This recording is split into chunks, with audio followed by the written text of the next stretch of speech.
Manso e suave, Jesus convidando, chama por ti e por mim. Eis que Ele às portas te espera velando, vela por ti e por mim. Vem já, vem já, alma cansada, vem já. Manso e suave, Jesus convidando, chama, ó pecador, vem.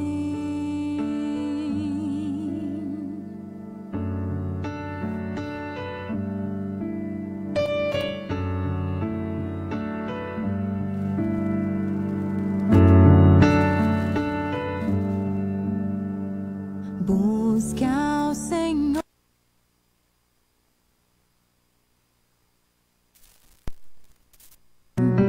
Clame enquanto perto Ele está.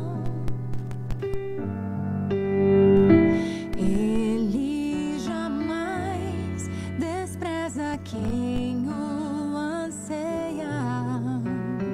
Venha e Ele te acolherá.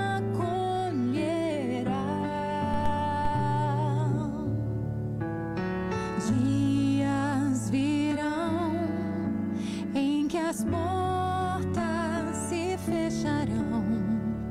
Hoje Ele chama, vem.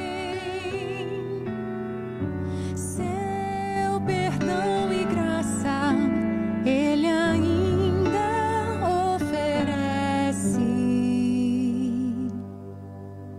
Ouça sua voz a chamar. Vem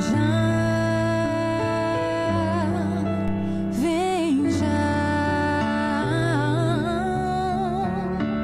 alma cansada, vem já. Manso e suave, Jesus convidando, chama, ó pecador, vem, oh vem, alma cansada, vem já. Manso e suave, Jesus convidando, chama, ó pecador, vem.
o meu Senhor descer, vindo me encontrar. Eu posso até imaginar.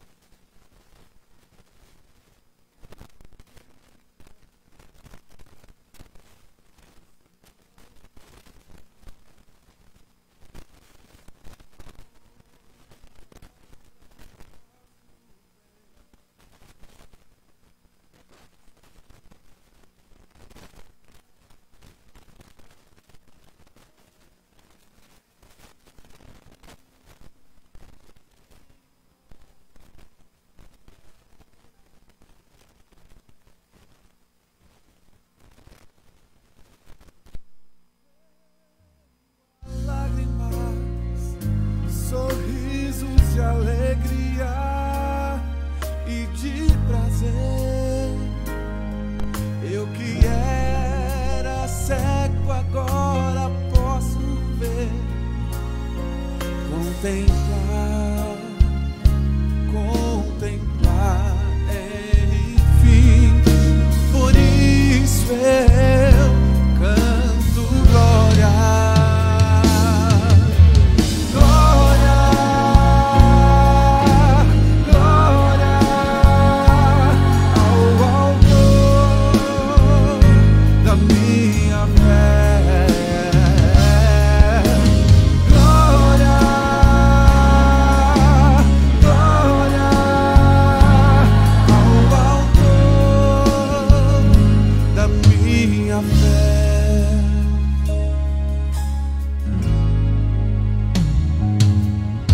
Ó Pai, eu queria tanto, tanto ouvir o som que vai abrir o encontro triunfal,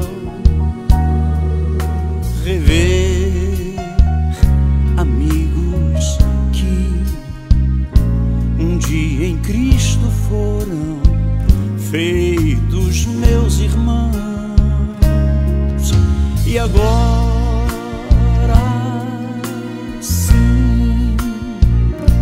podemos dar as mãos, pois temos todos somente um só Senhor, e eis o consolo que envolve a minha vida, o meu Senhor Jesus, que foi morto sim naquela cruz, voltará, enfim. Por isso eu canto glória.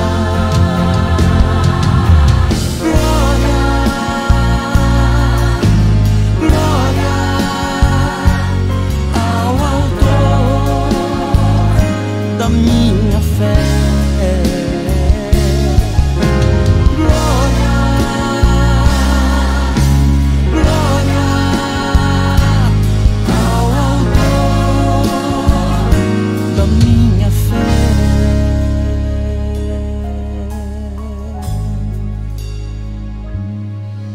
Glória ao Senhor, glória ao Senhor, glória ao Senhor, autor da minha. Glória ao Senhor, glória ao Senhor, glória ao Senhor, o autor da minha fé. Glória ao Senhor, glória ao Senhor, o autor da minha fé. Glória ao Senhor, glória ao Senhor, o autor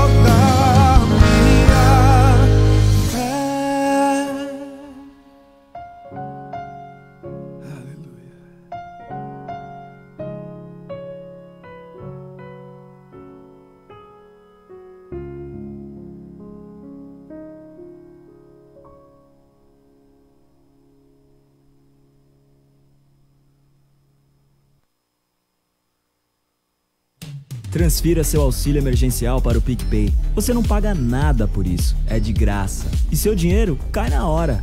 Depois disso, você vai poder comprar em milhares de estabelecimentos, pagar qualquer tipo de conta e muito mais. Você ainda ganha R$ 10 de volta na sua primeira recarga de celular. Transfira seu auxílio para o PicPay, a maior carteira digital do Brasil. PicPay, pague e receba tudo pelo celular.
Som. 1, 2. Som.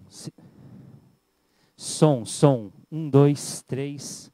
Depois, se você quiser, acho que aumentar um pouquinho só pela questão do retorno.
Boa noite a todos, graça e paz. A oportunidade que Deus nos dá mais uma vez de estudarmos a palavra do Senhor. E eu quero começar fazendo uma oração, pedindo que o Senhor Deus nos abençoe e nos ilumine no estudo da palavra desta noite. Vamos orar. Muito obrigado, Deus, pela oportunidade que o Senhor nos dá de estarmos juntos e com o nosso coração agora sincero, devoto na Tua presença, buscando ao Senhor para crescermos e aprendermos na palavra. Desafia, Deus, os nossos corações a vivermos conforme o Teu querer. Obrigado a Deus porque a Tua palavra é sempre verdade e vida para nós. Que ela seja o alimento da nossa fé e traga crescimento e maturidade na nossa vida espiritual. Que seja assim, Deus, nesta noite, em nome de Jesus. Amém, Pai. Quero convidá-los a abrir a palavra de Deus no Evangelho de Marcos, capítulo 8.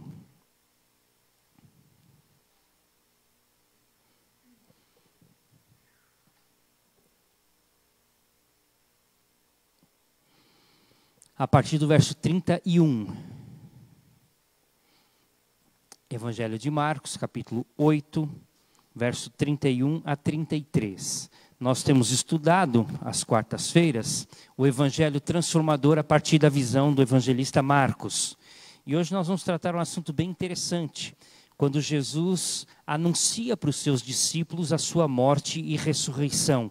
Vamos compreender os textos que Jesus faz isto neste período e também a reação dos discípulos frente a esta palavra tão significativa e importante de Jesus. Marcos 8, 31 a 33, nós lemos assim.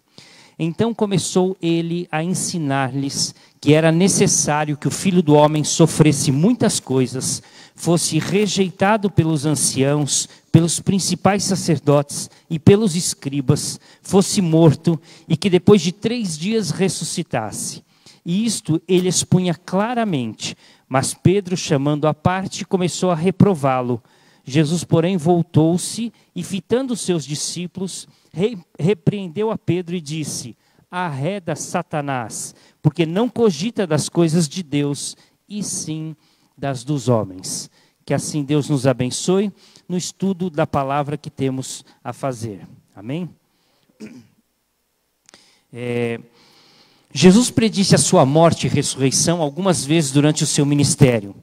Para ele era muito clara esta verdade, esse ensinamento de que ele tinha uma missão.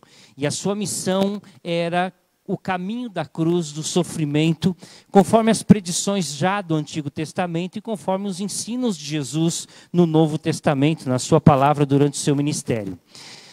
Nós estamos aqui neste texto em Cesareia de Filipe, extremo norte de Israel, quase fora das fronteiras de Israel, e Jesus começa a sua caminhada até Jerusalém, na verdade a sua última viagem até Jerusalém. quando ele passaria pelo sofrimento, pela morte e ressuscitaria. Então estamos aqui nos últimos dias da vida de Jesus. E ele começa nesta jornada o chamado seu ministério particular, o ministério com os seus discípulos. Embora ele ainda vá caminhar com a multidão, ainda vai tratar de alguns assuntos ligados à multidão, ele vai fazer alguns milagres, mas em especial o seu trabalho a partir de então é com os discípulos. Este é o foco de Jesus com os discípulos. E nesta caminhada, nesta viagem do extremo norte de Israel até Jerusalém no sul, Jesus fala 3 vezes para os discípulos que ele iria morrer e ressuscitar. Lemos aqui a primeira passagem e nós vamos acompanhando esta passagem e depois as outras passagens em que Jesus faz este anúncio. E vamos fazer também, não apenas nas passagens do Evangelho de Marcos, vamos fazendo uma comparação com os evangelhos sinóticos, Mateus, Marcos e Lucas, acompanhando e aprendendo a mensagem de Jesus sobre a sua morte e ressurreição e a reação dos discípulos após a mensagem de Jesus. Então, encontramos aqui, Marcos capítulo 8, verso 31 a 33, o primeiro anúncio de Jesus a respeito da sua morte e ressurreição. Nota como começa o verso 31 do texto que nós lemos, Marcos capítulo 8. Diz assim: então Jesus começou a ensinar-lhes. Jesus começou a ensinar-lhes. Não foi, na verdade, a primeira vez que Jesus fala da sua morte e ressurreição. Se você for recordar comigo, vou pensar aqui em alguns exemplos, lá no começo do ministério, em João capítulo 2, quando Jesus entra no templo a primeira vez para purificar o templo, nós vemos que Jesus já anuncia a sua morte, embora de uma forma figurada. Ele diz: destruir este santuário e em 3 dias o reconstruirei. Então ele já avisava lá no início do seu ministério que ele iria morrer e 3 dias depois ressuscitaria. Inclusive lá em João capítulo 2, versos 21, 22, o texto vai dizer que os discípulos só entenderam esta figura depois que Jesus havia morrido e ressuscitado. Então Jesus havia dito várias vezes, de forma figurada, que isto iria acontecer. Mas agora, verso 31, o texto começa dizendo assim: Jesus começou a ensinar-lhes, ou seja, agora ele começa de forma clara, franca, aberta a dizer o que de fato aconteceria. Jesus começa então a explicação, o ensinamento de que ele morreria e ressuscitaria. Verso 32 do texto que nós lemos diz: e isto ele expunha claramente, ou seja, não usava mais linguagem figurada, como ele fez na destruição do templo, na purificação do templo, não usava mais parábolas, mas ele dizia claramente o que iria acontecer, ou seja, ele abre o livro e diz: eu vou morrer e vou ressuscitar. Então, com todas as letras, de uma forma muito clara e limpa, ele traz esta mensagem: vou morrer e vou ressuscitar. Algumas palavras interessantes no verso 33 para a gente ressaltar, né? Na verdade, se você for acompanhar, Jesus, porém, voltando-se, fitando os seus discípulos, ele olha não apenas para Pedro, mas olha também para os seus discípulos diante da reação dos discípulos com relação a tudo isso. Nós vemos que Jesus também deixa claro a ideia de que ele sofreria. Não apenas seria a morte, haveria muito sofrimento. Ele passaria pela rejeição, como ele veio a passar, pela rejeição primeiro dos líderes religiosos, depois dos próprios romanos, enfim, do povo como um todo, né? Na entrada triunfal em Jerusalém, Marcos 11 fala sobre isso, o povo aclamando Jesus como o Rei dos Reis, o Messias prometido, e logo em seguida, a partir do capítulo 13, Jesus sendo preparado para a crucificação, a multidão clamando a crucificação de Jesus. Então nós vemos que Jesus foi rejeitado, foi desprezado, sofreu e também, como ele diz, veio a ser morto, de uma maneira bem direta. Mas o texto ainda coloca para a gente que isso viria pelas mãos dos próprios líderes religiosos, pela mão do seu próprio povo, vamos colocar assim, da igreja ou da religião instituída da qual Jesus fazia parte, que era o judaísmo. O texto coloca que ele passaria por isso, verso 31, fosse rejeitado pelos anciãos, pelos principais sacerdotes e pelos escribas. Ou seja, aqueles que tinham a responsabilidade não apenas de conhecer a lei, como de ensinar a lei, estavam agora perseguindo, fazendo com que Jesus sofresse e tiraria a vida de Jesus. Portanto, ele deixa claro aos seus discípulos o anúncio do que aconteceria com ele.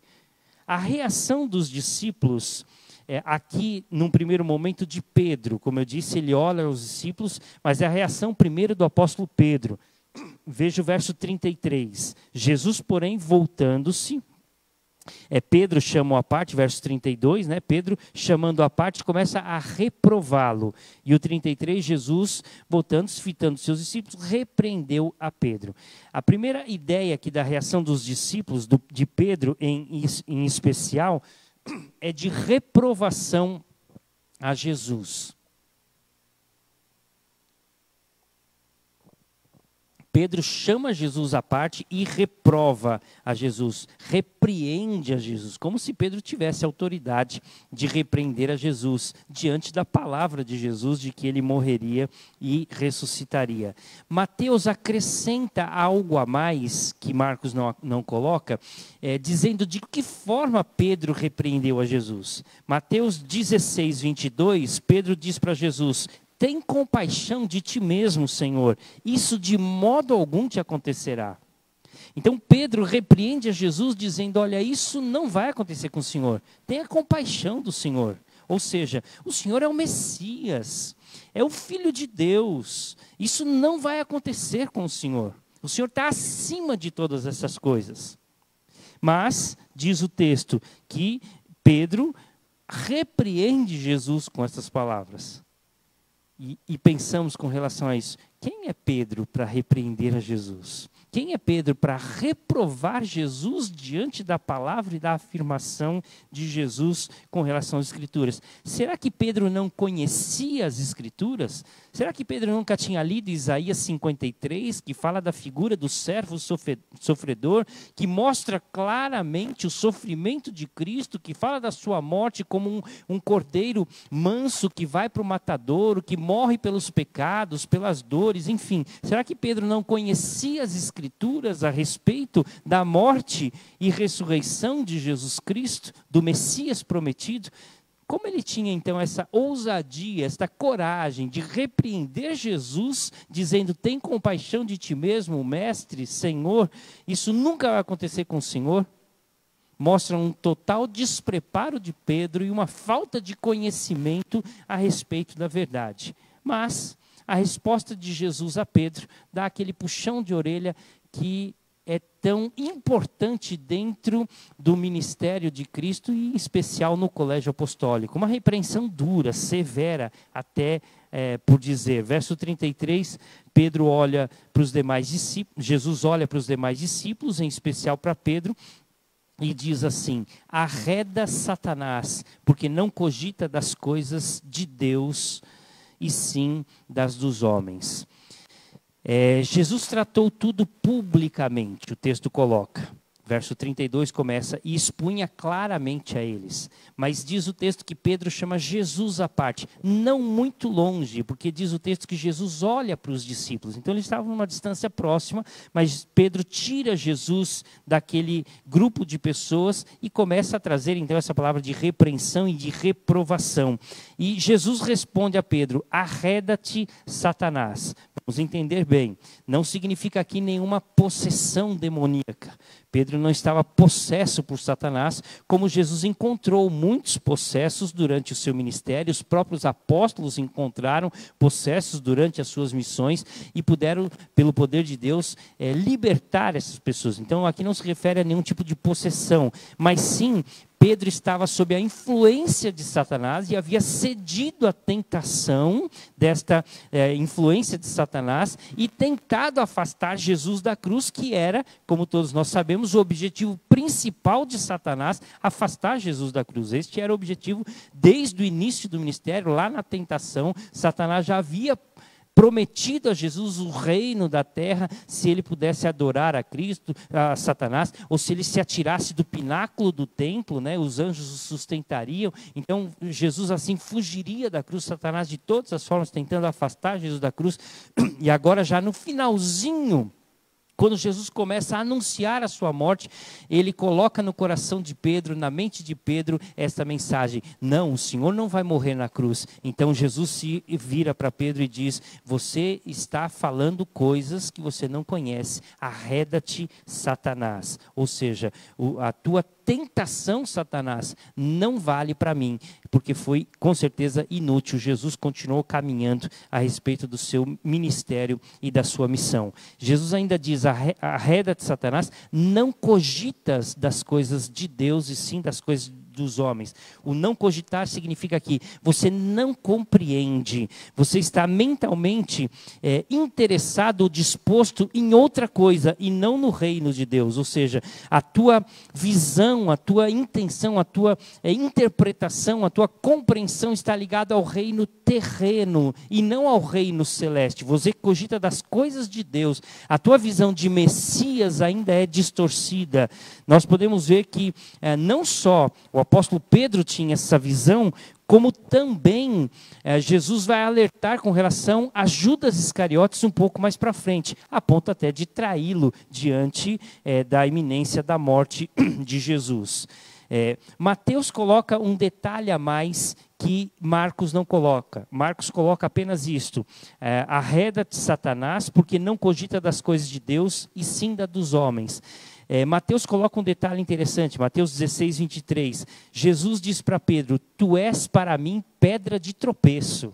Tu és para mim pedra de tropeço. Ou seja, esta informação foi bem direta para Pedro, dizendo: você tem procurado fazer com que eu me afaste da cruz de Cristo, da minha cruz, do meu sofrimento. Isso é uma tentação de Satanás. Você foi influenciado por Satanás, cedeu à tentação, então você está sendo pedra de tropeço para mim. Você está sendo um motivo de escândalo para mim.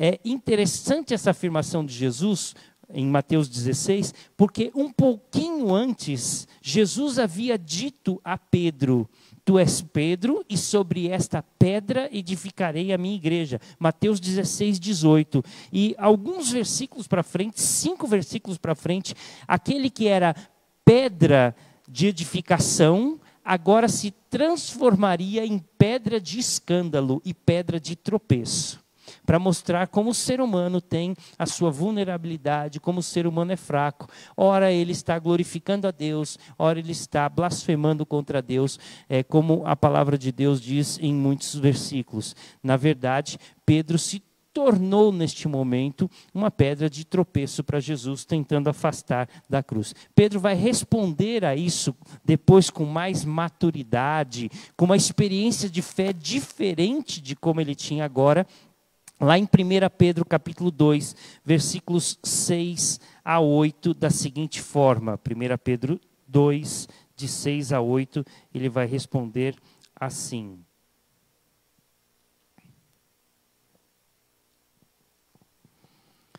por isso está na Escritura: eis que põe em Sião uma pedra angular, eleita e preciosa, falando de Jesus. Quem nela crer não será de modo algum envergonhado. Para vós outros, portanto, os que credes, é a preciosidade. Jesus é a pedra, para quem aceita, esta pedra é preciosa. Mas para os descrentes, a pedra que os construtores rejeitaram veio a ser a principal pedra angular, e pedra de tropeço e rocha de ofensa. São estes os que tropeçam na palavra, sendo desobediente para o que também foram postos. Ou seja, Jesus é a pedra principal, eleita e preciosa para os que são salvos, pedra de salvação. Mas para os que rejeitam, para aqueles que não aceitam a palavra, então é pedra de escândalo e de tropeço. É dessa forma que Pedro interpreta toda essa situação e escreve depois na sua carta. Aqui nós temos então a primeira palavra de Jesus com relação à sua morte e ressurreição e a reação de Pedro diante dessa palavra e a correção de Jesus. Vamos para o segundo texto que fala de Jesus anunciando a sua morte e ressurreição. E aí peço que você acompanhe conosco, Marcos capítulo 9, versos 30 a 37. Marcos 9, 30 a 37. Nós lemos assim. Nota que ele já sai de Cesareia de Filipe e agora vai para Galileia, um pouquinho mais para o sul, mas ainda ao norte de Israel. E tendo partido dali, passavam pela Galileia e não queria que ninguém o soubesse, porque ensinava aos seus discípulos e lhes dizia: o Filho do Homem será entregue nas mãos dos homens e o matarão, mas 3 dias depois de sua morte ressuscitará. Eles, contudo, não compreendiam isso e temiam interrogá-lo. Tendo eles partido para Cafarnaum, estando ele em casa, interrogou os discípulos: de que é que discorríeis pelo caminho? Mas eles guardavam silêncio, porque pelo caminho haviam discutido sobre si quem era o maior. E ele, assentando-se, chamou os 12 e lhes disse: se alguém quer ser o primeiro, será o último e servo de todos. Trazendo uma criança, colocou-a no meio deles e, tomando nos braços, disse-lhes: qualquer que receber uma criança como esta, em meu nome, a mim me recebe, e quem a mim me recebe, não recebe a mim, mas aquele que me enviou.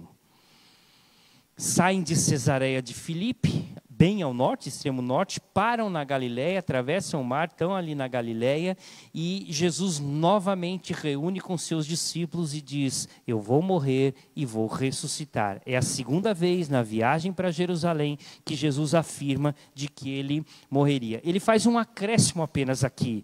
Ele diz: não contem isso para ninguém.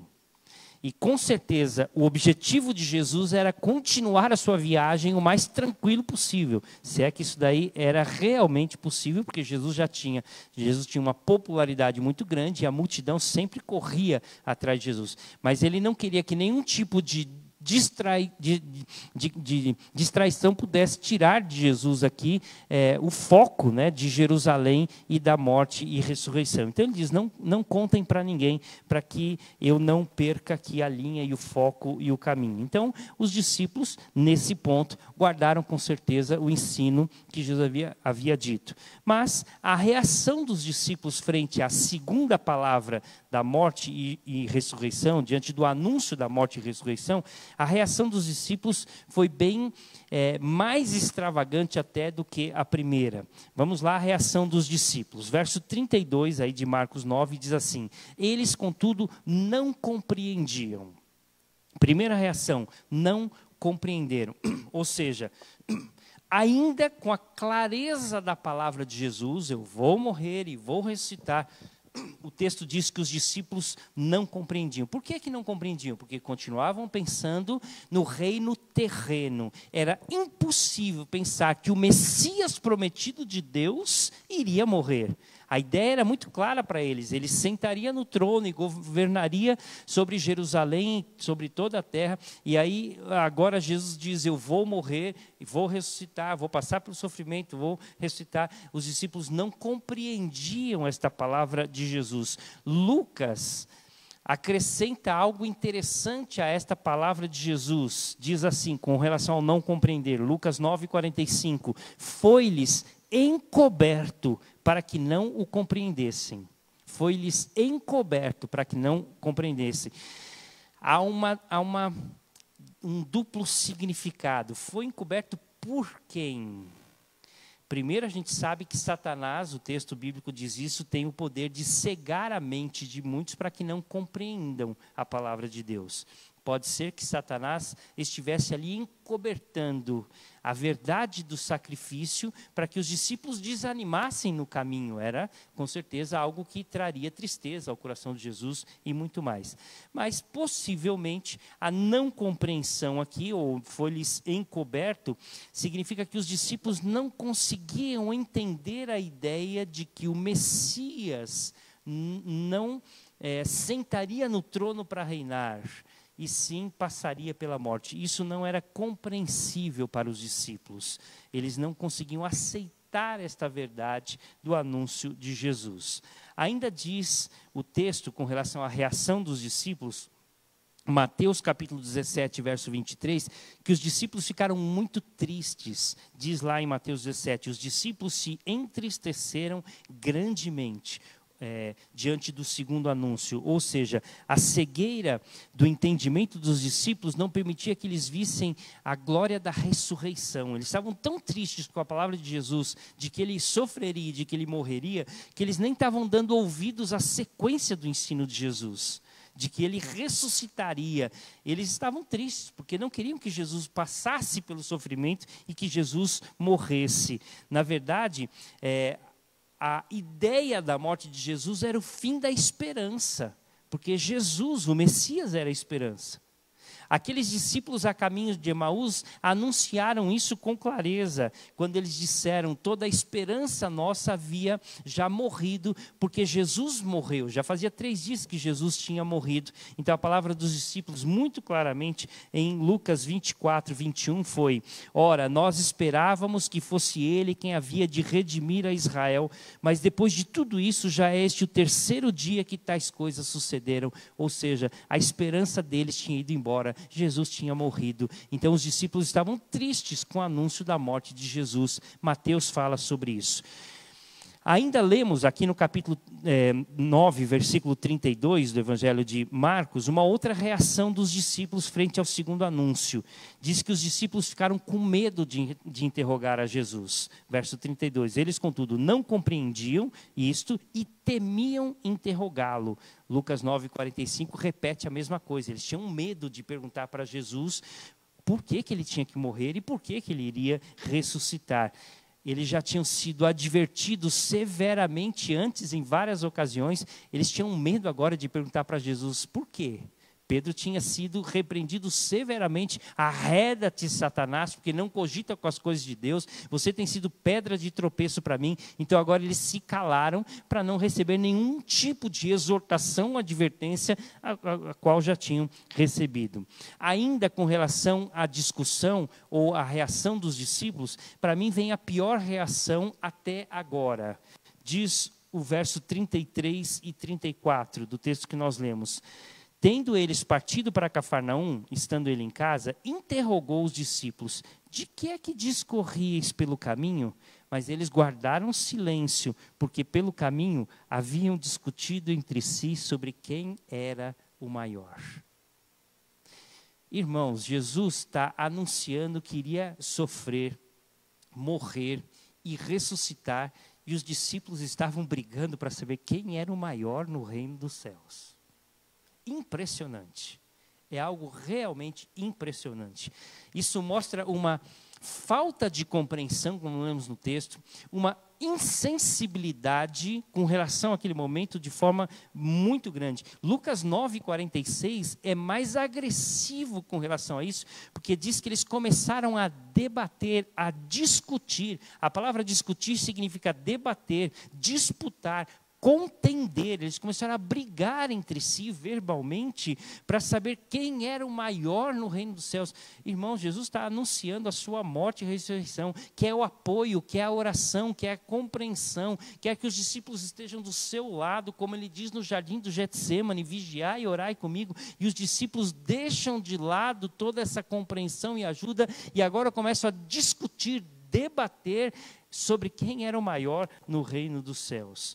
Talvez o episódio do Monte da Transfiguração, ocorrido em Cesareia de Filipe, um pouco antes dessa conversa, tenha acirrado os ânimos, porque Jesus chama Pedro, Tiago e João à parte para participar daquele momento extraordinário de transfiguração, com a presença de Moisés e Elias. Então, e os demais discípulos ficaram embaixo. Então, quando os discípulos desceram, possivelmente o que ocorreu lá em cima, né? Como tudo aconteceu. Então, talvez aquilo tenha acirrado. Por que Jesus chamou só 3 para subir no monte?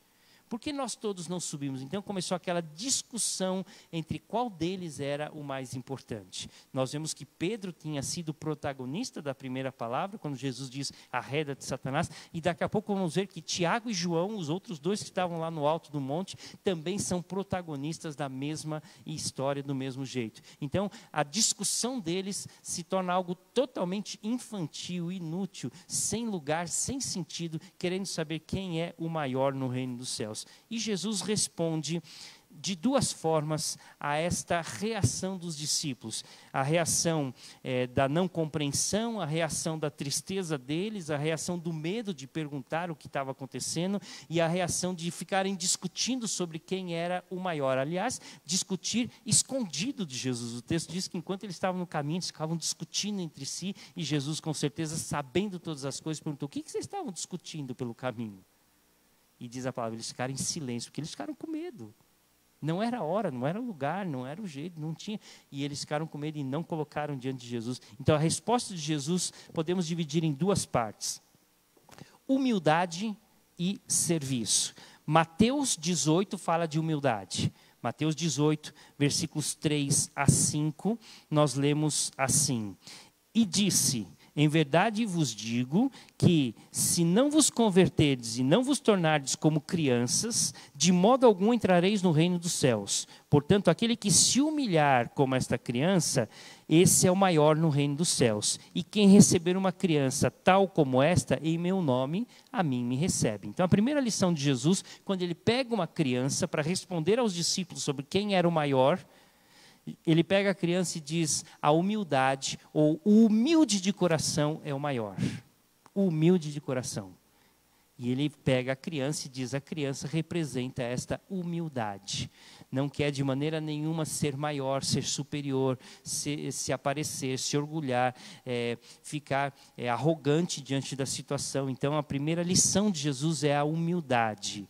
Vale lembrar que alguns dias depois, quando eles chegam a Jerusalém e vão participar da última ceia, a primeira lição de Jesus é pegar uma toalha com uma bacia e ensinar a humildade, lavando os pés aos discípulos. Então essa era uma lição fundamental para que os discípulos pudessem compreender o reino de Deus. Aliás, não dá para entender um crente arrogante. Crente orgulhoso é contradição de termo. O crente é alguém humilde. E Jesus traz essa primeira lição ao responder aos discípulos a questão da discussão sobre quem é o maior. A segunda resposta está em Marcos capítulo 9, o nosso texto básico, que diz no verso 35, e ele, assentando-se, chamou os 12 e lhes disse, se alguém quer ser o primeiro, será o último e servo de todos.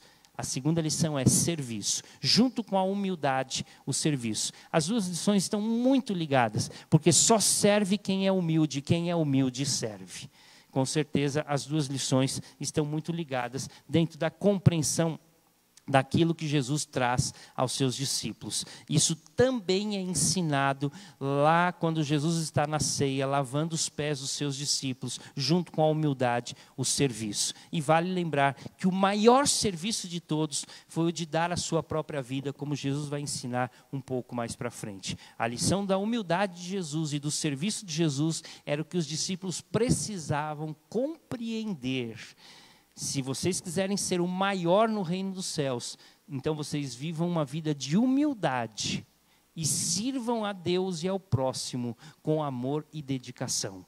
Este é o maior no reino dos céus.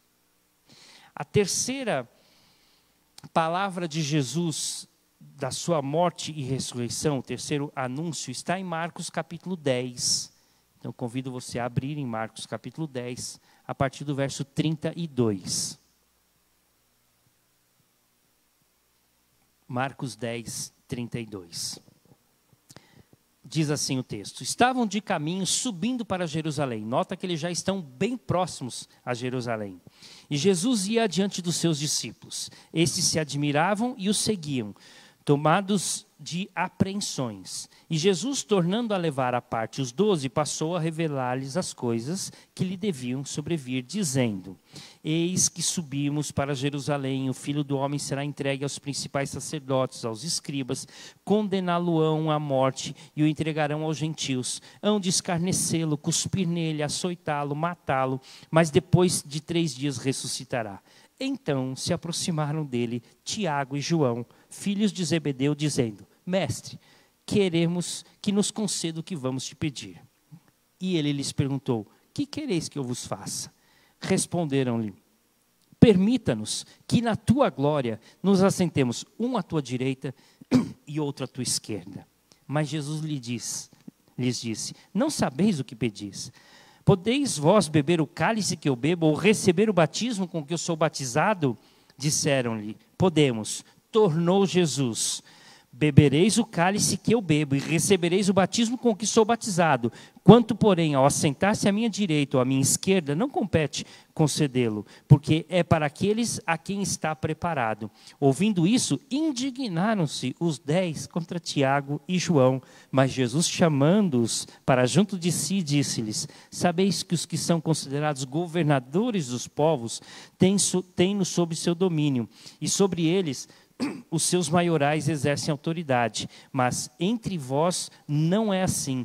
Pelo contrário, quem quiser tornar-se grande entre vós, será este o que vos sirva. E quem quiser ser o primeiro entre vós, será servo de todos. Pois o próprio Filho do Homem não veio para ser servido, mas para servir e dar a sua vida em resgate por muitos. O terceiro anúncio da morte e ressurreição de Jesus, nota que o texto diz, eles já estão à entrada de Jerusalém, já estão bem próximos a Jerusalém, já haviam caminhado perto de 200 quilômetros, de Cesareia de Filipe até Jerusalém, quase 200 quilômetros, e agora estavam então no caminho, já subindo para Jerusalém. Diz o texto: Jesus chama novamente os seus discípulos à parte e traz o ensinamento. A palavra de Jesus, se você leu com cuidado junto comigo, você repara que Jesus faz alguns acréscimos. Ele não diz apenas: eu vou morrer e vou ressuscitar. Você repara no verso 34 do texto que nós lemos de Marcos 10, que ele diz assim: hão de escarnecê-lo, cuspir nele, açoitá-lo e matá-lo. Ou seja, ele acrescenta trajes de sofrimento, não apenas diz a morte, mas diz o que vai anteceder a morte. Mateus coloca um acréscimo muito interessante. Mateus 20, 19, ele diz: e vão crucificá-lo. Mateus coloca de que forma Jesus iria morrer, que até agora não havia sido dito claramente. Havia, durante o ministério de Jesus, sido colocado algumas ideias, e quando eu for levantado, lá em João coloca, ou assim como a serpente de Moisés foi levantada, então importa que o Filho do Homem seja levantado. Então, por algumas vezes o texto é colocado, as ideias são levantadas, mas claramente nós lemos aqui em Mateus capítulo 20, 19, dizendo: ele vai ser crucificado, que você sabe muito bem, era uma morte horrível, só os piores criminosos passavam pela humilhação de uma morte na cruz. E Jesus diz: hão de escarnecê-lo, cuspir nele, açoitá-lo e matá-lo. E Mateus diz: o matá-lo é crucificado. Iriam crucificar a Jesus. Se já estava difícil de entender até então, essa terceira palavra de Jesus sobre a sua morte e ressurreição, vamos dizer assim no popular, lança mais lenha na fogueira e cria um tumulto na cabeça dos discípulos. E a reação dos discípulos não poderia ser diferente. Primeiro, diz Lucas capítulo 18, verso 34, com relação à reação dos discípulos. Eles, porém, nada compreenderam acerca destas coisas, e o sentido dessas palavras era-lhes encoberto, de sorte que não percebiam o que ele dizia. Ou seja, os discípulos continuaram sem entender absolutamente nada do que estava para acontecer.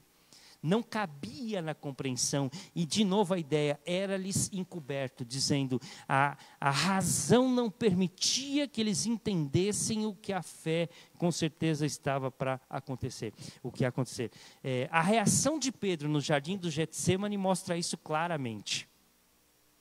Jesus havia dito 3 vezes que morreria, que ressuscitaria. Jesus participa da ceia com os discípulos, novamente diz que está de partida, mas que eles não ficariam órfãos, receberiam o Espírito Santo. Quer dizer, foi dito claramente. E quando eles vão no Getsêmani, que Judas chega e dá um beijo no rosto, e os soldados se prontificam para prender a Jesus, Pedro pega uma espada para defender a Jesus, corta a orelha do soldado. Jesus repreende a Pedro de novo lá no Getsêmani e diz, se eu quisesse que eu fosse ajudado, eu pediria para que Deus mandasse uma legião de anjos e eles me ajudariam, mas eu vim para esta hora. Portanto, os discípulos não compreenderam o que estava sendo dito por Jesus. Parece que uma nuvem estava diante dos olhos deles e eles não conseguiam compreender o que estava para acontecer. E além desta não compreensão, nós temos aqui em Marcos capítulo 10, outra vez, uma discussão dos discípulos a respeito de quem seria o mais importante. Agora, Tiago e João pedem para Jesus, na verdade, Mateus capítulo 20, verso 20, diz que foi Salomé, mãe de Tiago e João, de qualquer forma, estavam ali outras pessoas, ou a mãe de Tiago e João, ou o próprio Tiago e João, pedem para Jesus que, por ocasião da ascensão do reino, pudessem sentar um à direita, outro à esquerda no trono, ao lado de Jesus. Queriam também governar com autoridade no reino de Jesus. Nota que eles ainda não haviam compreendido que tipo de reino era o que Jesus estava implantando durante o seu ministério, principalmente depois na sua morte e ressurreição. É algo totalmente incompreensível para a gente, logicamente, depois de tudo ocorrido, né, a morte, a ressurreição. Nós estamos aqui há 2000 anos depois da história, vamos dar aqui um crédito aos discípulos que estavam vivendo aquele momento, mas é tão difícil da gente tentar entender a cabeça dos discípulos naquele momento, como é que eles ainda continuavam discutindo sobre coisas tão futis, tão sem noção, tão sem sentido, que era assentar-se uma à direita e uma à esquerda ao lado de Jesus. Eu posso colocar assim, realmente uma vergonha para os discípulos ficar discutindo e tratando de assuntos que não eram pertinentes àquele momento. Eles não haviam compreendido o significado da cruz e da ressurreição de Jesus. E, por sinal, diziam que estavam preparados para participar do sofrimento de Jesus. Verso 38 aí do texto que nós lemos, assim, não sabeis o que pedis, Jesus diz a ele. No verso 38, podeis vós beber o cálice que eu bebo e receber o batismo com que eu sou batizado? E Pedro e Tiago e João disseram, nós podemos. Quer dizer, o que o Senhor vai passar, nós também podemos passar. Como se eles pudessem realmente passar pelo sofrimento de Jesus. Na verdade, Jesus vai dizer assim, vocês vão passar por esse sofrimento. Vocês vão passar. E nós sabemos que assim como Jesus foi maltratado, perseguido, sofreu, né, foi açoitado e morreu, os apóstolos também passaram pelo mesmo sofrimento. Então Jesus diz claramente, evidentemente eles não passaram pelo mesmo tipo de morte, eles não carregaram os nossos pecados como Jesus carregou. Né? Então, os discípulos passaram pelo sofrimento, mas o máximo que ocorreu, a morte deles se transformou num testemunho de um mártir que amou a Cristo até o final, mas de maneira nenhuma a morte desses mártires, desses apóstolos, representou qualquer tipo de morte expiatória. Apenas Jesus morreu na cruz por nós, pagando o preço dos nossos pecados. E nós vemos então a resposta de Jesus dividida também em 2 partes. A primeira parte é sofrimento. Eu vou beber o cálice. Beber o cálice significa, no Antigo Testamento, texto principalmente poético, né, e nos profetas, significa eu vou passar pelo sofrimento e pela ira. Eu vou passar pelo sofrimento e pela ira de Deus. A ideia de beber o cálice é receber a ira de Deus. Era dessa forma como os profetas anunciavam. Então, ele diz, eu vou enfrentar tudo isso. E como ele mesmo cita em João capítulo 10, farei isso de forma espontânea. Ninguém me obriga a fazer isso, farei isso de forma espontânea. Então, ele coloca de maneira clara que ele passaria pelo sofrimento, que ele passaria beberia o cálice da ira de Deus, mas ele com certeza seria vitorioso. E a segunda reação de Jesus, resposta de Jesus, é uma exortação. A partir do verso 41, começa o verso 41 dizendo assim, Jesus chamando-os para si, parece que ele corta a discussão, porque o verso de número 40 diz assim, 41 diz assim, ouvindo isto, indignaram-se os 10 contra Tiago e João. Começou a ter uma discussão mais elevada, mais acalorada entre os 12 apóstolos, por causa do pedido de Tiago e de João. E eles falaram, opa, por que só vocês? Nós também queremos. Só 2 tronos, nós também queremos os nossos. Porque Tiago e João ao lado de Jesus? Nós também queremos estar ao lado de Jesus quando o reino for inaugurado. Quando Jesus começar a reinar.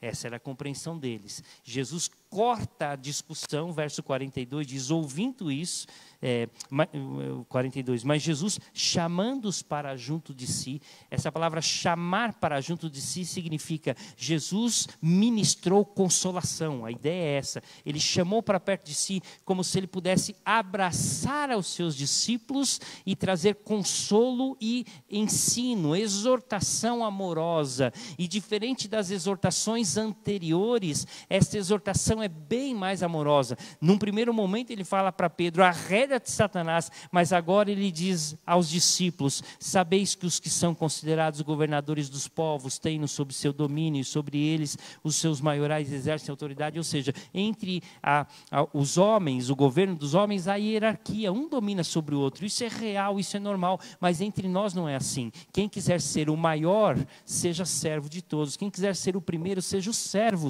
de todos os servos. Então, novamente, a exortação para servir. Aliás, servir foi o ministério de Cristo. E ele coloca no verso 45 esta verdade. Ele diz, pois o próprio Filho do Homem não veio para ser servido, mas para servir e dar a sua vida em resgate por muitos. Este é o maior serviço. Entregar a sua vida por muitos. Ninguém fez o que Jesus Cristo fez. Portanto, ele dá o exemplo do que é servir. É com certeza levar a vida cristã até a última consequência. É isso que Jesus pede para os seus apóstolos em Atos 1:8. Sereis minhas testemunhas até os confins da terra. A palavra testemunha significa sereis meus mártires. Vocês vão passar pelo sofrimento, mas nunca se esqueçam de humildade e serviço que fazem parte do reino cristão. Na viagem de Cesareia de Filipe até Jerusalém, a última viagem de Jesus para Jerusalém, antes do seu sofrimento, Jesus anuncia 3 vezes que iria morrer e ressuscitar. Os discípulos, num primeiro momento, não compreenderam, na verdade, eles não entenderam, a mente deles estava cega com relação a esses ensinamentos, tiveram algumas reações bem adversas, Pedro tenta afastar Jesus da cruz, há uma discussão entre os discípulos sobre quem seria o maior no reino dos céus, e depois Tiago e João pedem para sentar um à direita, um à esquerda. Vemos reações bem diferentes, bem distorcidas a respeito do que Jesus realmente esperava a respeito daquela situação.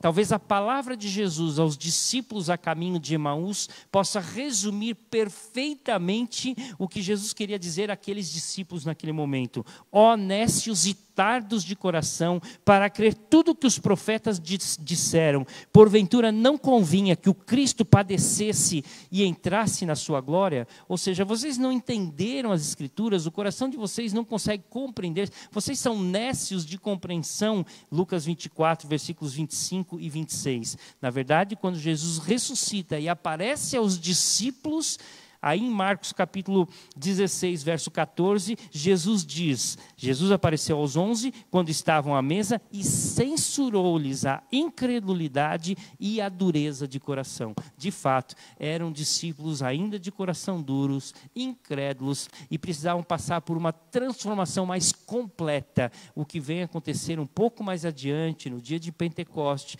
na compreensão, na visão que o Espírito Santo traz ao coração deles, e eles então podem ser os pilares da igreja que nós conhecemos a partir do livro de Atos dos Apóstolos. Quantos ainda hoje resistem à mensagem de que Jesus morreu e ressuscitou, ainda continuam com o coração duro, ainda continuam incrédulos, não aceitando, não crendo na morte e na ressurreição de Jesus. Nós podemos ter certeza de algumas coisas com relação ao que vimos hoje. Primeiro, as promessas de Deus são sempre verdadeiras e a palavra de Deus é a verdade. Desde Gênesis, desde a queda do ser humano, já há promessa de que o Filho de Deus, de que Jesus Cristo, o Messias prometido, viria para morrer na cruz, para salvar a humanidade. Então a palavra de Deus é verdadeira. Segundo, embora Jesus soubesse da sua missão, de que ele iria passar pelo sofrimento, de que ele iria morrer e ressuscitar, Jesus precisou de apoio e oração.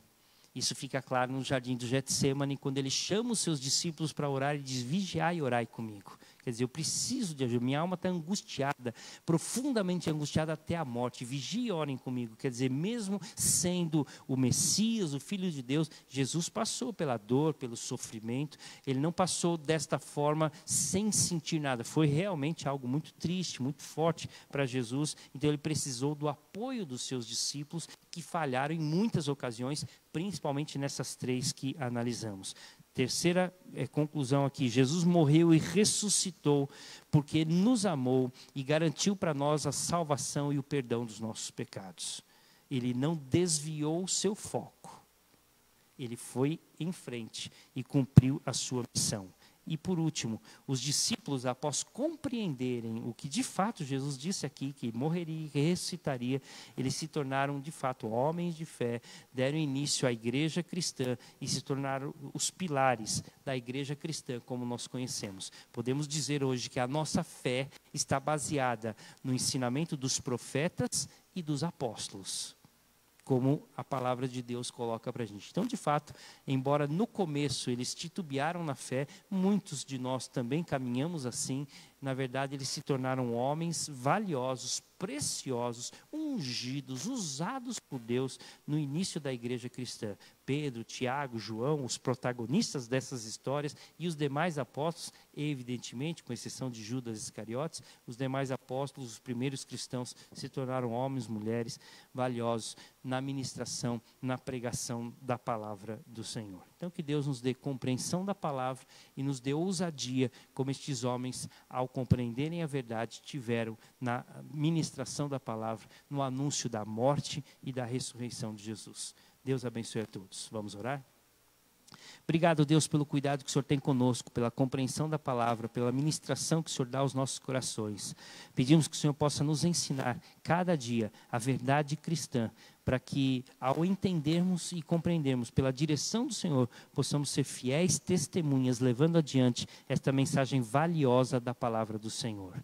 Perdoa-nos, ó Deus, a incredulidade, perdoa-nos a falta de compreensão e dá-nos, ó Deus, mais clareza, mais direção e mais unção do Teu poder, do Teu Espírito, para que sejamos crentes fiéis, verdadeiros e leais ao Mestre dos Mestres, ao Senhor dos Senhores. Acompanha-nos aos nossos lares, abençoa a semana que ainda temos, que o Senhor nos ajude a viver a vida cristã com dedicação e empenho para a honra e glória do Teu nome. E que a graça do Senhor Jesus, o amor de Deus, o Pai, a comunhão e a consolação do Espírito Santo de Deus seja sobre todo o povo de Deus hoje e sempre. Amém. Deus abençoe, irmãos.